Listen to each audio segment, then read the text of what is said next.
Welcome to Mi Gente on Air on 100.5 and 790 News Radio WSGW and online WSGW.com. Now, here is your host, Larry Rodarte.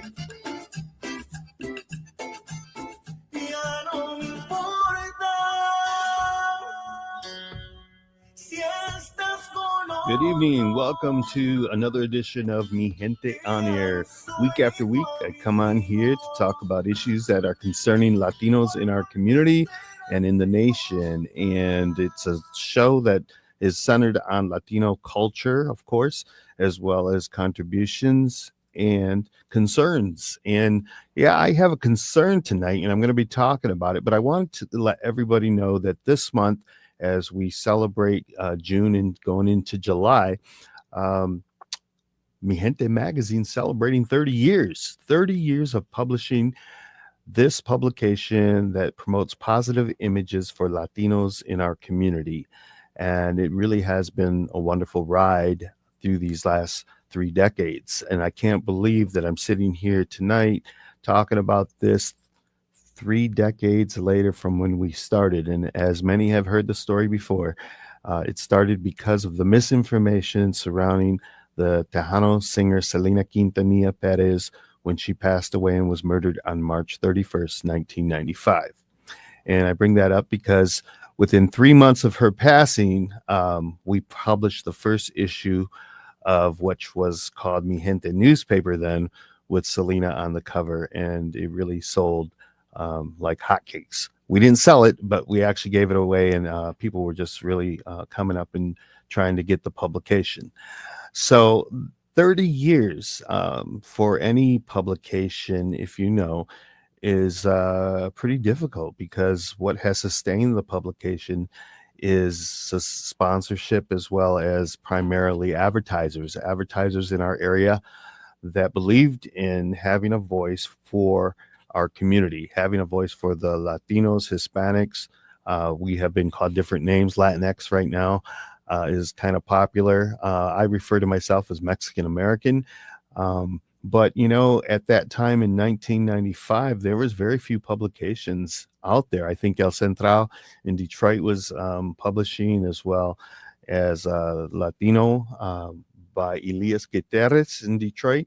And so there really wasn't too much in terms on a national level for a publication, and hardly any in the state of Michigan. But Saginaw didn't have a publication, and I felt that it was really important that we have a voice, because with the population at about 14% of Saginaw County, I thought it was important that we had the ability to tell our story. And that's what we have done, and that's what I have tried to do with my writers, as well as my editors, and all those that have been a part of this journey with me. And what has actually happened since the 30 years, when we were celebrating 25 years during the midst of COVID in 2020, WSGW management came to me and asked if I would meet with them to talk about a program that would be centered on Latinos in our community. And it was an extension of the magazine, Mi Gente, and it's called Mi Gente on Air, and this is what you're listening to here tonight.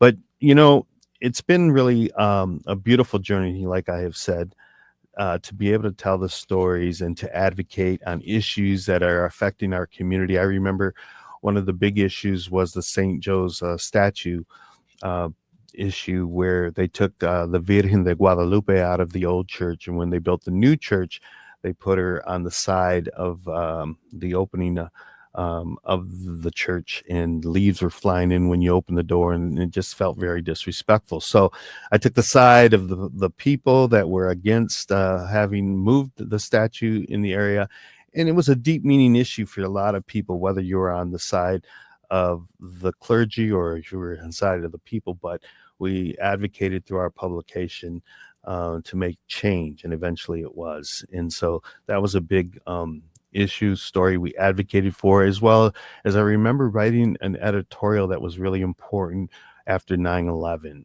and how I felt as an American. And I remember how that incident unified people. It really unified our communities um, throughout the nation, and we became one. And so, here I am talking about celebrating 30 years of this magazine, and it's a chore, to put together a magazine, and to tell the stories of our community and to promote issues that are affecting us. And it's a whole different ball game now today from when we started, because when we started, it was cut and paste, just like the old publications. And I used Kinko's as my office because they had Apple computers with the new design programs such as Photoshop and InDesign. And so today it's a lot easier with the internet and with the way we have evolved in the world in terms of publishing, and it makes it a lot easier. But it's really something to see that the internet itself and Facebook and social media has taken over so much of what the responsibility was for publication, to get information out, to get advertisement out, because now everybody is advertising their events and they are relying solely primarily on Facebook. And even very few posters are out for events that I have seen compared to in the old days. And I just bring that up because times have really evolved. And I talked with one of my last guests. I talked about how we have seen a lot through these 3 decades, and we have lived in the publishing world. We have really lived in a time that has been evolving very rapidly. And I'm happy to be a part of that, honestly, because just like on our cell phones, we have seen since the mid 90s to the late 90s, we have seen how we started with cell phones and how those evolved into smartphones. And now we have the issues. It's a good thing and bad thing. We have the issues of everybody strolling on their phones on a daily basis and not always doing what they should be doing, right? Or just socializing more with people. So we have really lived in a special time, and it's been a blessing, like I said, to some, and to others maybe not so much. But I wanted to bring that up and talk about publishing, because it's really difficult this day and age to continue with magazines or newspapers. We have seen what has happened with our local newspapers because of the internet and the information from news organizations. And that's in a whole nother ballpark too, because so many of the big three, ABC, CBS, NBC, CNN, all those, with the political movement of today, a lot of people are tuning out in regards to getting their news source from those sources, getting their news from that source, I mean.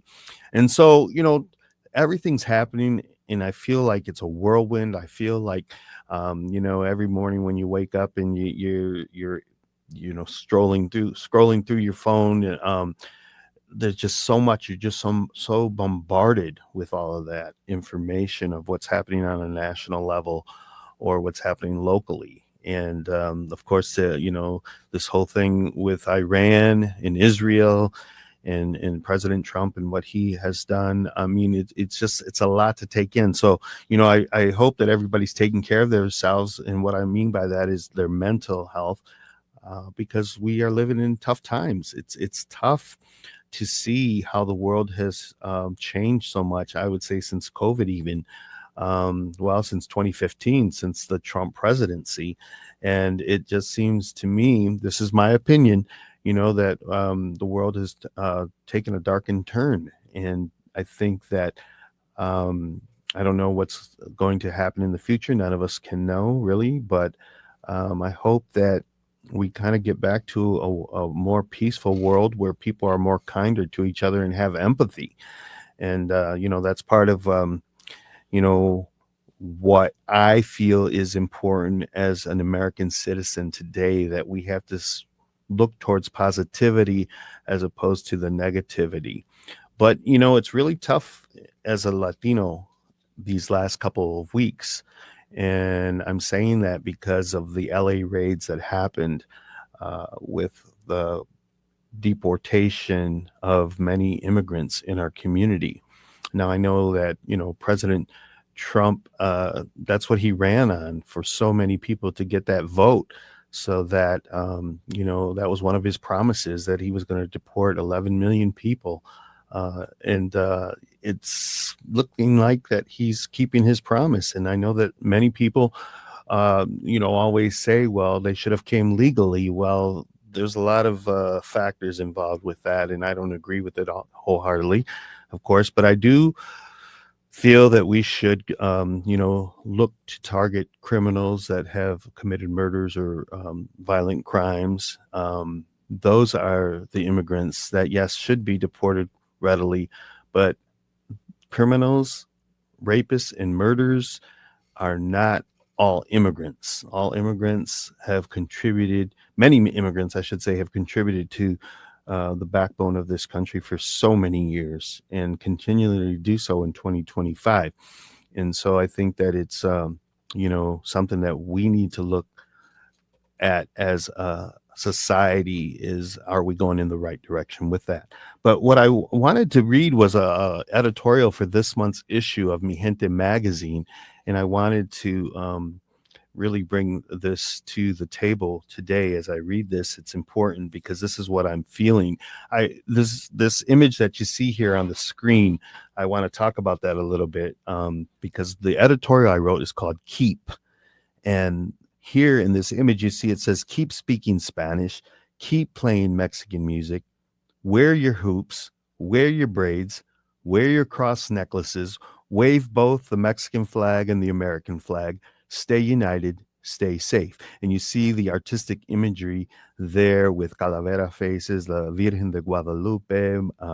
You see beautiful rebosos on this woman here, and you see the cactus, and just the imagery and the Mexican flag there and a piñata. It's all part of what we as Latinos celebrate in our culture. Not all of us, but this is primarily, the Mexican culture that I'm talking about here, because it's pertaining to reaching out to the Mexican people, whether Mexican American or Mexicans from Mexico. And so this image and this artistic work is what kind of drew my attention and made me write the article, inspired me to write the article that I did for my editorial for this month's issue. And I'd like my producer to change it over to, yep, that's the cover. And this is Frida Kahlo. It's an artistic mural that is in Flint, Michigan. Beautiful mural by the Latinx Center over there. And it says, keep living your culture. And, this is July 2025. And this is my editorial that I felt really compelled to write. So I'm just going to read that here. It says, keep. It just doesn't seem right. It just doesn't seem right. And it's infuriating. I laugh at myself, and I wonder how I allowed myself to feel any differently after everything that I have experienced as a young man in the 70s and in the 80s.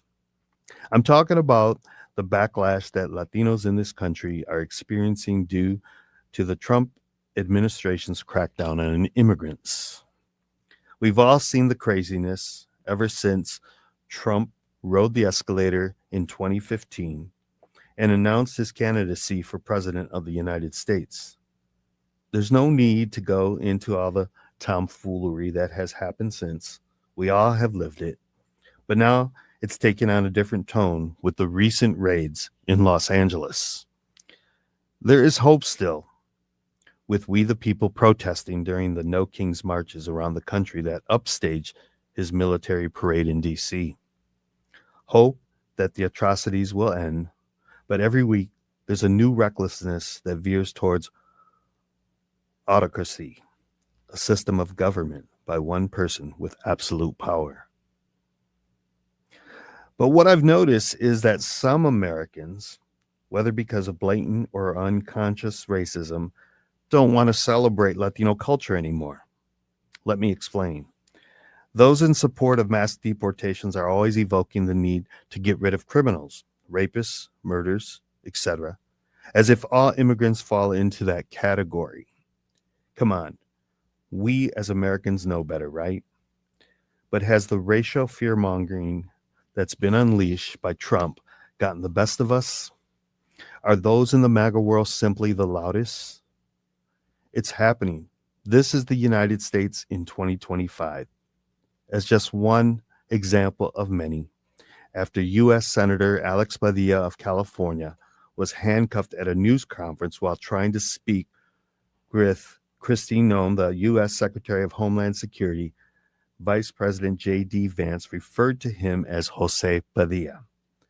This dismissive nickname was all the more insulting when you consider that Vance has worked closely with Padilla as the president of the U.S. Senate.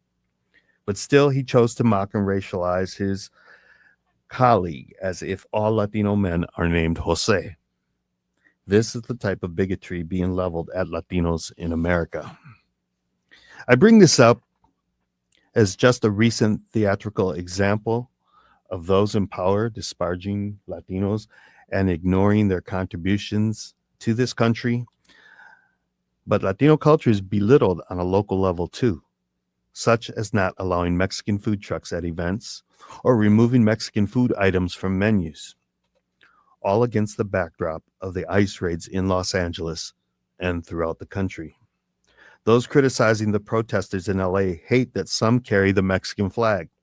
And you see posts saying, if they love Mexico so much, why don't they go back?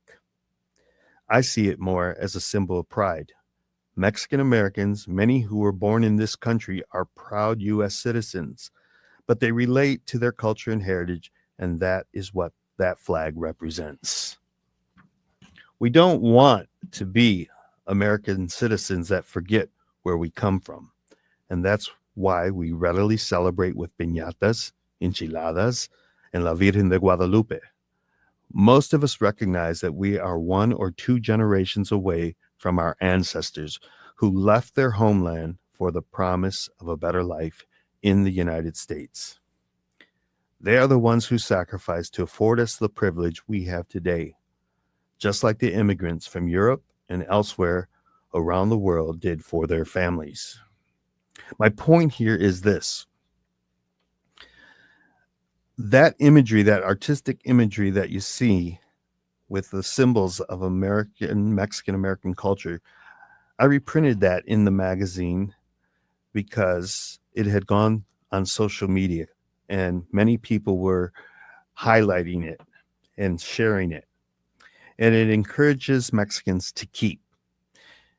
It has moved me with its imagery and message. Keep speaking Spanish, keep playing the Mexican music, wear your hoops, wear your braids, wear your cross necklaces, wave both the Mexican flag and the American flag.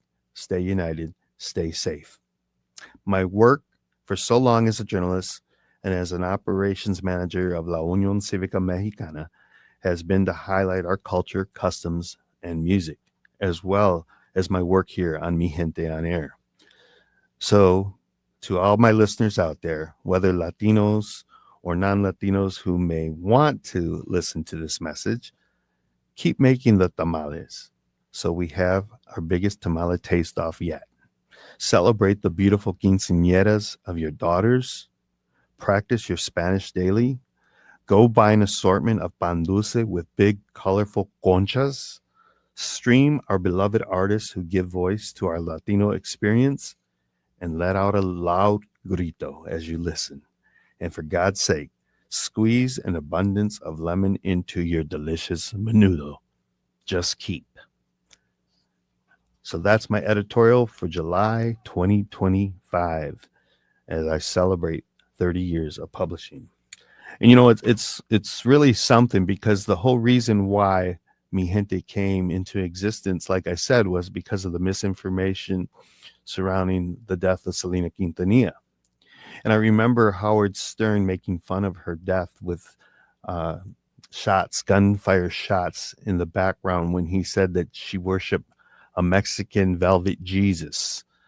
I mean, it's those types of sentiments that were airing publicly on a radio show like Howard Stern's that prompted me to be an advocate on Mexican culture and Mexican issues. And isn't it something that 30 years later, I'm doing the same thing? And I'll keep continue. I've always been for the people, and that's just how I roll.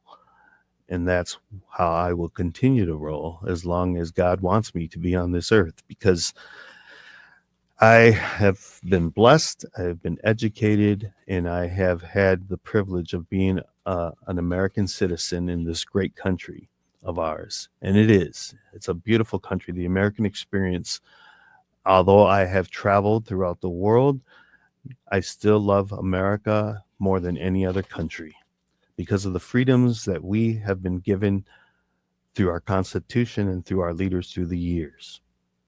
And so, as a Mexican American and as an American, I say just keep celebrating your own cultures so that we have diversity throughout our communities and that we celebrate Cinco de Mayo the way we do in Saginaw, the Greek festival, Juneteenth that had just happened, as well as the festival, the Bay City St. Patrick's Day Parade. That's what makes our community so great. And it's just really important that we as Americans continue to remember our ancestors and where we came from. We can't just forget. And so I, want to thank you for allowing me to read my editorial here and to hear my message here on Mi Gente On Air.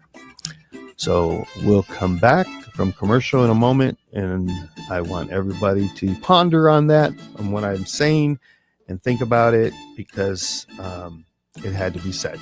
And that's what my program is about: Latino culture, concerns, and contributions. So we'll be right back here on Mi Gente On Air.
This is Mi Gente On Air on WSGW.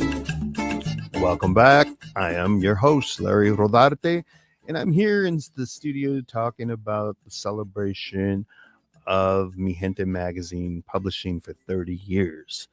Although we have hit that 30-year mark, I don't feel like celebrating so much simply because of the times that we are living in. The LA riots were tough to go through, believe it or not. To witness and see that, on a daily, and to see still 2 weeks later that American citizens are, just because of the way they look, are being arrested. There was a father of 3 Marines who was handcuffed, and his sons weren't too happy with that. And I don't know the whole story, but those types of instances are happening. They're happening on a daily basis, and you're hearing about it. And I know everybody makes mistakes or what have you, but this is America today that has been unleashed. And I think that we have to continue to stand up against that, against the issue of not having immigrants have their due process. I think it's very important because I believe that as Americans, as well as those who are in this country, especially those that were born here, everybody should be given their due process. And it's a hot topic, I know, for many people. I am a little discouraged by what has transpired, of course, but I know there's hope. And my prayers are for all immigrants of this country because, doggone it, they are the ones who work the hardest.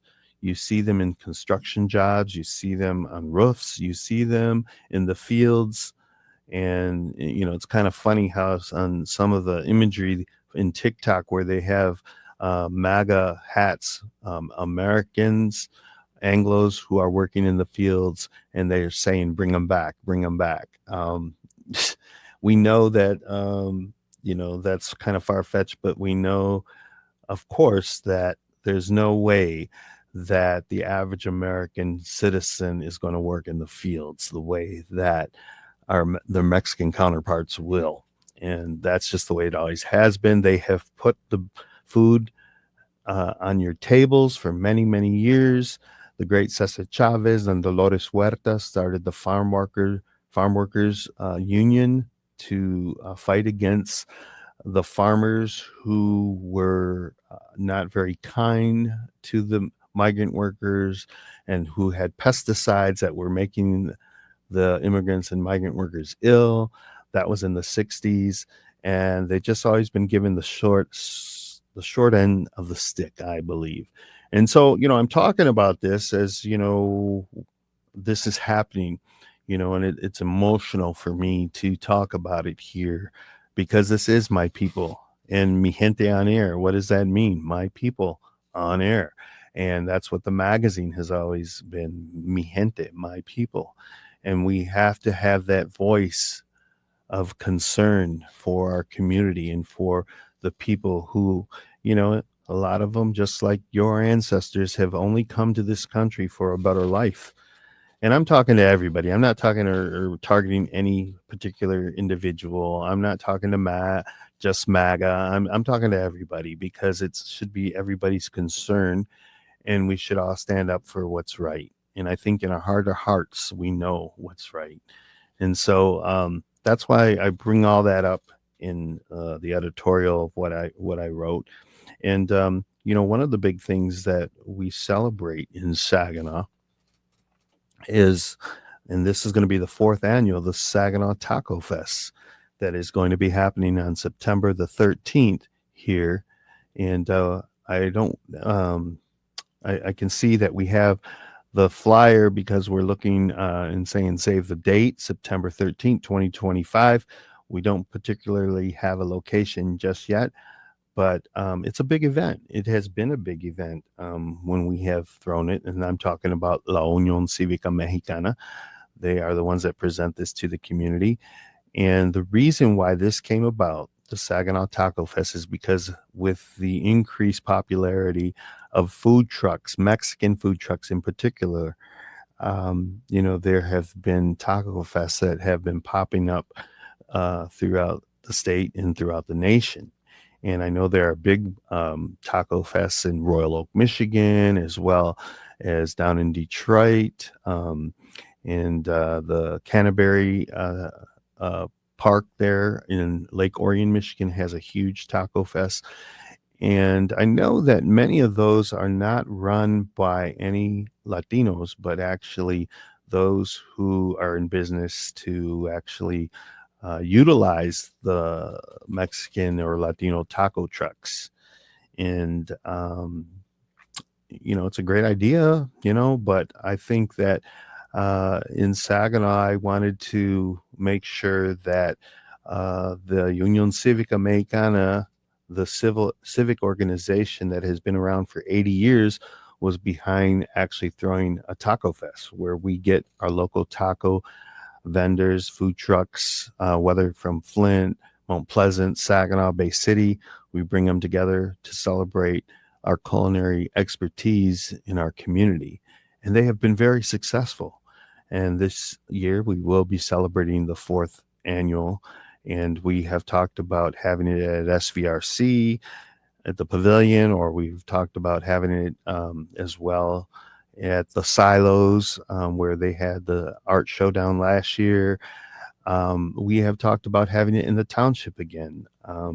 But, I have to admit that it was very difficult in working in the township with some of the individuals that there's just seemed to be a real pushback towards our community.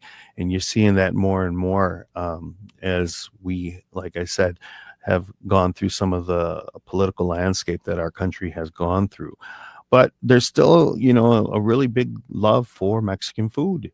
You know, People love tacos, and the big change that we have seen here in the Great Lakes Bay region in the last 5 years is that we're no longer desiring or asking just for hard shell tacos. We have gone, and I'm talking the community, not just Latinos, but everybody.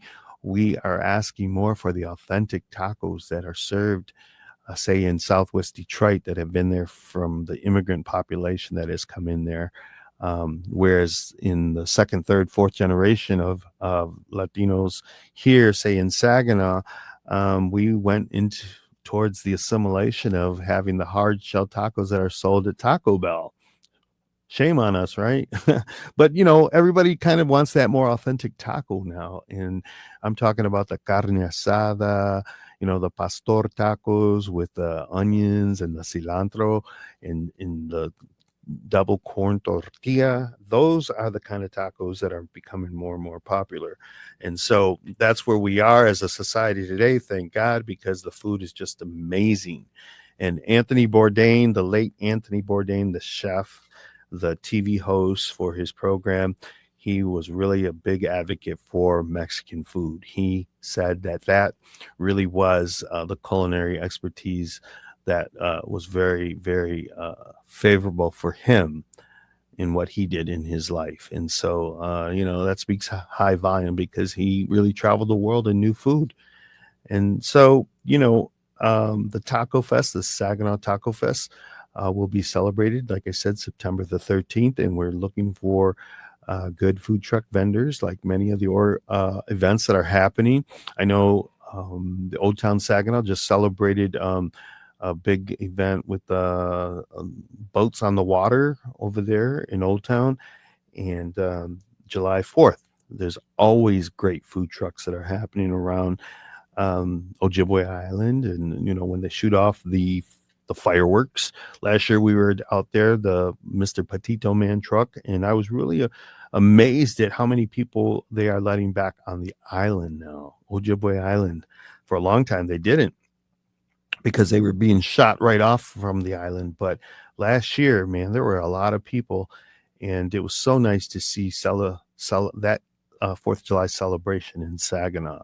I remember in the old days going on the island and then seeing the fireworks from there as a kid. And so it was really nice last year to participate with so many people that were really enjoying the fireworks. And it just felt good because there was a lot of boats on the water as well that were, it lit up it reminded me of Little Venice, actually, like a Little Venice, Italy, because of all the boats that were on the water on the Saginaw River, believe it or not.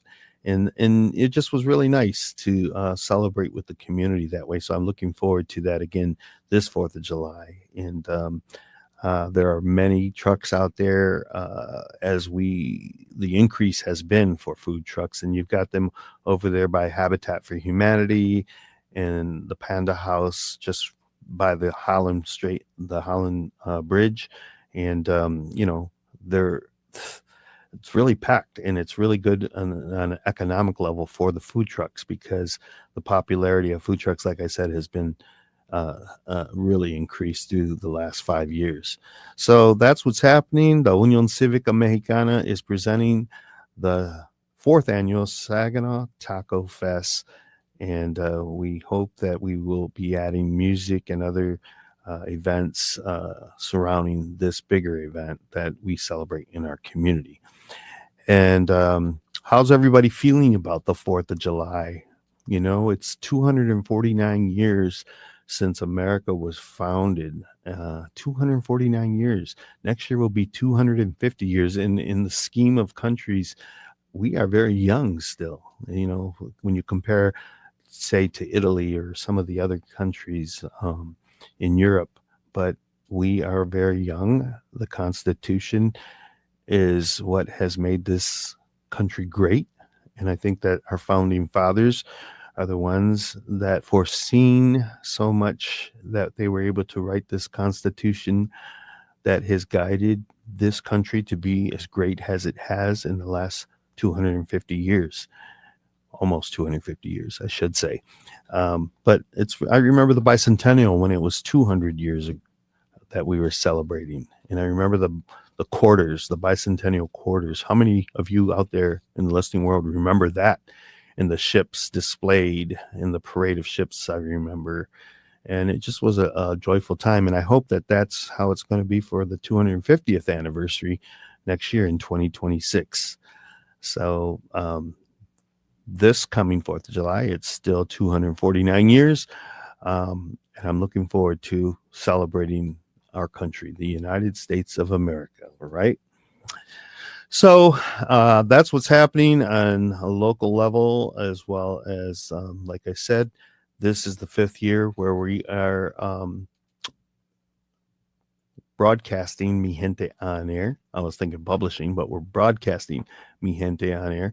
And, you know, it's really been fortunate for me to be able to have this voice on a weekly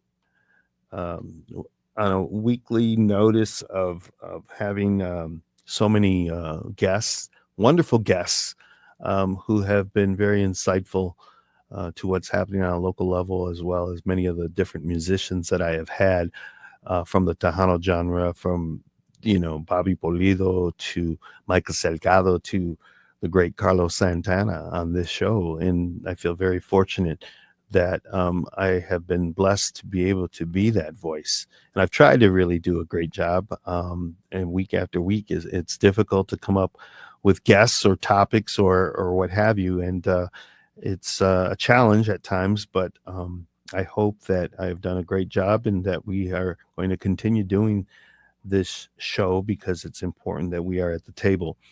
And this week, I wanted to be able to talk about these issues and the publication of Mi Gente magazine, and not have a guest. And I wanted to be able to talk to you, the listeners, to hear the story that I have told in regards to the publication, as well as the Mi Gente on Air program here at WSGW. And one of the good things is that they've added broadcasting time to the show, which is now in a very early morning hour of 5 a.m. on Saturdays, but also on Sundays at 6 p.m. And then if we have the live stream on StreamYard, you're able to see the program on Facebook and social media. But you can also hear Mi Gente on air on Spotify, on that platform, as well as on YouTube. It's on YouTube. It's uploaded every week. And so these last 5 years, all those shows are on there, believe it or not. And I look back on Spotify to some of the early first shows, and I couldn't believe that they were still on there, 5 years later. So they're on there for anybody who wants to look back. It's quite a basket of shows. That's all I can say, from different topics, promoting events, promoting businesses, promoting individuals, and promoting the consciousness of the Mexican American Latino experience in the Great Lakes Bay region. So thank you for everybody who has tuned in, has been a part of the show, who has left comments or asked questions of my guests, because that's what this show is about. It's about participating with Mi Gente, my people. And if anybody has any suggestions for topics or for individuals that I can interview, please be my guest and let me know, because after 5 years, there's been a lot of people that we've had on the show and topics that we've talked about. And sometimes I feel like we're kind of, we don't want to be redundant. And so sometimes I'm lost to on any given week as to who we're going to have. But we always seem to pull it off, and we always seem to, have a good show. And I think, my producers, I have to give them a hand. Young Matt here in the studio has been a great producer, and he's come a long way in the show. And you hear him on WSGW during the days, reading the weather report and a number of different things, as well as Jonathan Dent, as well as Chandler. Do you remember Chandler, Matt? Maybe you don't, but he was a producer for me when we started, and he's the one that got us all on the live stream to do the show live on social media platforms. So I just want to thank everybody who's been a part of the show and who's contributed and has made this show a success in the last 5 years. And I want to thank everybody from Rosa Morales to Michael Reyes to Olivia Munoz, those who started and worked for me for Mi Gente magazine throughout these years. It's been, like I said, quite an experience to be able to give voice to my experience as a Mexican American in this country. And it's been a blessing, and it always hasn't been a smooth ride. You got the good with the bad, and a lot of times people would get mad at me if I didn't write about their family member or their son or their daughter. And it wasn't because I never wanted to. It's just time and place and, other commitments or what have you. And I always said that, if I wrote a story about somebody, I was their best friend. But if I didn't, I could become an enemy.